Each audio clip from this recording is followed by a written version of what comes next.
ദൈവനാമം മഹത്വപ്പെടുമാറാകട്ടെ.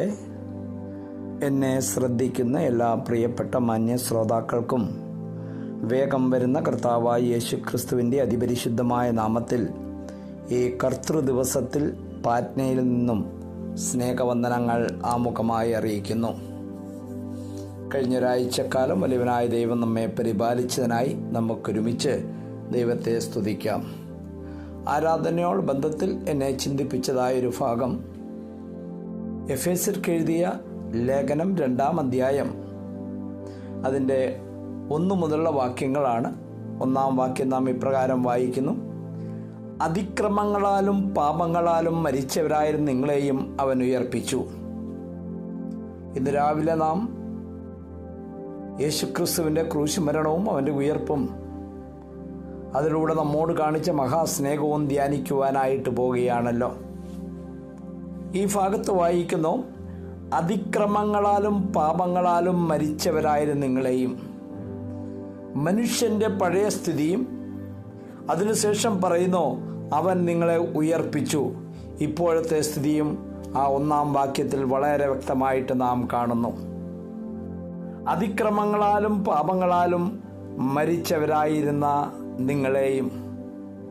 എന്നെ ശ്രവിക്കുന്ന പ്രിയരെ, ഇന്ന് രാവിലെ നാം ഇത്രത്തോളം ആരോഗ്യത്തോടും ബലത്തോടും കൂടി കർത്താവിനെ ആരാധിക്കാനായിട്ട് കടന്നു പോകുമ്പോൾ നാം നമ്മുടെ പഴയ ജീവിതത്തെപ്പറ്റി ചിന്തിക്കേണ്ടത് വളരെ ആവശ്യമാണ്. ആ പഴയ ജീവിതം എങ്ങനെയായിരുന്നു? അതിക്രമങ്ങളാലും പാപങ്ങളാലും മരിച്ചവർ. ഇവിടെ ശാരീരിക മരണമല്ല എന്നുള്ളത് വളരെ വ്യക്തമാണ്. പാപത്തിൻ്റെ ഫലമായ മരണമൊക്കെ പഴയ നിയമത്തിലും പുതിയ നിയമത്തിലുമൊക്കെ സംഭവിച്ചതായിട്ട് നമുക്കറിയാം. ഇവിടെ ആത്മീയ മരണത്തെയാണ് കാണിക്കുന്നത്. ഒരു വ്യക്തി ജനിച്ചു വീഴുമ്പോൾ തന്നെ അവൻ്റെ ശരീരത്തിന് ആരോഗ്യമുണ്ടെങ്കിലും അതുകൊണ്ടാണല്ലോ ആ ജീവൻ്റെ പ്രത്യക്ഷമായ കരച്ചിലുമൊക്കെ നാം കേൾക്കുന്നത്. എന്നാൽ ആത്മീയമായിട്ട് മരിച്ചിരിക്കുകയാണ്. ഇവിടെ മരണമെന്ന് പറഞ്ഞാൽ അത് കംപ്ലീറ്റ് അനിഹിലേറ്റ് ചെയ്തു എന്നുള്ളതില്ല, തീർന്നുപോയി എന്നുള്ളതില്ല. ഒരു ഡെഡ് അവസ്ഥയിൽ, ഒരു മൃത അവസ്ഥയിൽ, അല്ലെങ്കിൽ പ്രവർത്തിക്കുവാൻ കഴിയാത്ത ഒരു സാഹചര്യത്തിലേക്ക് എത്തിയിരിക്കുന്നു. ചില വ്യക്തികളെ കണ്ടിട്ട് ഇങ്ങനെ പറയാറുണ്ടല്ലോ, അവനെ കൊണ്ടൊരു ഗുണവുമില്ല, അവനൊരു ചത്തവനാ. അതിൻ്റെ അർത്ഥം അവൻ ശാരീരികമായി മരിച്ചു എന്നുള്ളതല്ല, എന്നാൽ അവനെ കൊണ്ടൊരു പ്രയോജനമില്ല എന്നുള്ളതാണ് ഇവിടെ കാണുന്നത്. ദൈവത്തിന് പ്രയോജനമില്ല, ദൈവത്തിന് ബന്ധപ്പെടുവാനായിട്ട് കഴിയുന്നില്ല. കാരണം അവൻ മരിച്ചിരിക്കുകയാണ്, അവൻ പാപത്തിൻ്റെ പരിണതഫലമായ ശിക്ഷയിലാണ്. അതുമാത്രമല്ല, നമുക്കും ദൈവത്തോട് ബന്ധപ്പെടുവാനായിട്ട് കഴിയുന്നില്ല. അങ്ങനെയാണ് ഏകദേശം 4000 വർഷത്തോളം മനുഷ്യൻ ജീവിച്ചു കൊണ്ടിരുന്നത്.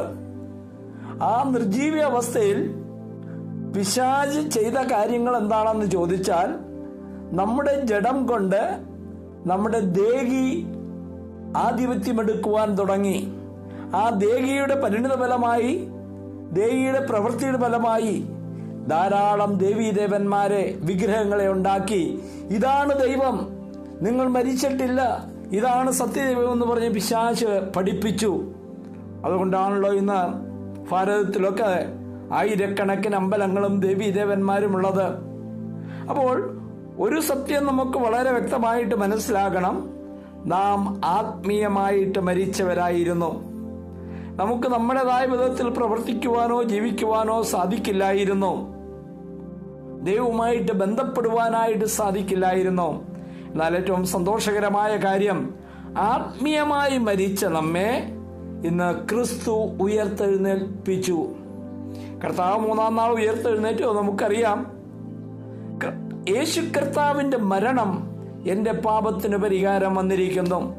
യേശു കർത്താവിൻ്റെ ക്രൂശീകരണം എൻ്റെ പാപത്തിൻ്റെ ശിക്ഷയായി ദൈവം അംഗീകരിച്ചു.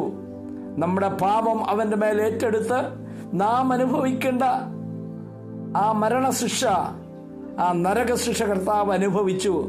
പ്രിയരെ, കർത്താവ് 3-ാം നാൾ ഉയർത്തെഴുന്നേറ്റപ്പോൾ എന്നെയും ഉയർപ്പിച്ചു എന്നാണ് വേദപുസ്തകം പറയുന്നത്. അതുകൊണ്ടാണ് അവിടെ അപ്പോസ്തലനായ പൗലോസ് ഇങ്ങനെ പറയുന്നു: അതിക്രമങ്ങളാലും പാപങ്ങളാലും മരിച്ചവർ ആയിരുന്നു. 4-ാം വാക്യത്തില് കർത്താവിന്റെ 2 ഗുണങ്ങൾ പറയുന്നു. കരുണാസമ്പന്നനായ ദൈവമോ നമ്മെ സ്നേഹിച്ച മഹാസ്നേഹം നിമിത്തം. കരുണയിൽ സമ്പന്നൻ, സ്നേഹത്തിൽ മഹാൻ. എന്നെ ശ്രവിക്കുന്ന പ്രിയവരെ, ഇന്ന് കർത്താവിനെ ആരാധിക്കുമ്പോൾ ഈ ചിന്തകൾ നമ്മുടെ ഹൃദയത്തെ ഭരിക്കുവാനായിട്ടിടയാട്ടെ. കരുണാസമ്പന്നൻ എന്ന് പറയുവാൻ നമ്മുടെ കർത്താവിനെ കഴിയും. സ്നേഹത്തിൽ മഹാൻ എന്ന് പറയുവാൻ നമ്മുടെ വാഴ്ത്തപ്പെട്ട കർത്താവിനെ കഴിയൂ. ആ കർത്താവിനെ ഉയർപ്പിച്ചു. എന്നിട്ട് വീണ്ടും നാം വായിക്കുന്നത്, നമ്മൾ അതിൻ്റെ 6-ാം വാക്യത്തിൽ വായിക്കുന്നു, ക്രിസ്തുയേശുവിൽ നമ്മളെക്കുറിച്ചുള്ള വാത്സല്യത്തിൽ തന്റെ കൃപയുടെ അത്യുന്നതനത്തെ വരും കാലങ്ങളിൽ കാണിക്കേണ്ടതിന് യേശു ക്രിസ്തുവിൽ അവനോടുകൂടി ഉയർപ്പിച്ചു. ഇതേ കാര്യമാണ് പറയുന്നത്. നേരത്തെ ഉയർപ്പിച്ചു എന്ന് വായിക്കുന്നു. ഇവിടെ യേശു ക്രിസ്തുവിലാണ് നമ്മെ ഉയർപ്പിച്ചത്. അത് മാത്രമല്ല, സ്വർഗത്തിൽ ഇരുത്തുകയും ചെയ്തിരിക്കുന്നു. നാം കർത്താവിനെ ആരാധിക്കുമ്പോൾ ഈ ചിന്തകൾ നമ്മുടെ ഹൃദയത്തെ കൂടുതൽ ഭരിക്കുവാനായിട്ടിടയാകട്ടെ. ഈ കാര്യങ്ങൾ നമുക്കൊരുമിച്ച് കർത്താവിനെ പാടി സ്തുതിച്ചുകൊണ്ട് ആരാധിക്കുവാൻ ഏറ്റവും പ്രചോദനം നൽകുന്നതാണ്. വലിയവനായ ദൈവം കേൾവിക്കാരായ ഓരോരുത്തരെയും ഇന്ന് സമാധാനത്തോടുകൂടി ആരാധിക്കുവാൻ, സ്നേഹത്തോടുകൂടി ആരാധിക്കുവാൻ, ഐക്യത്തോടുകൂടി ആരാധിക്കുവാൻ അതിനുള്ള ബലം ഈ സന്ദേശത്തിലൂടെ നൽകട്ടെ. ദൈവനാമം മഹത്വപ്പെടുമാറാകട്ടെ. സ്വർഗീയ പിതാവേ, ഒരു പ്രഭാതം കൂടി നൽകിയതിനായി സ്തോത്രം. കഴിഞ്ഞ ഒരാഴ്ചക്കാലം സൂക്ഷിച്ചതിനായി സ്തോത്രം. ഇന്ന് ഞങ്ങൾ ആരാധിക്കുമ്പോൾ എല്ലാവിധ മാനവും മഹത്വവും നിനക്ക് നൽകിക്കൊണ്ട് ആരാധിക്കുവാൻ, സ്വർഗം സന്തോഷിക്കുന്ന കഴിക്കുവാൻ സഹായിക്കണം. യേശു കർത്താവിൻ്റെ ധന്യനാമത്തിൽ തന്നെ ആമേൻ.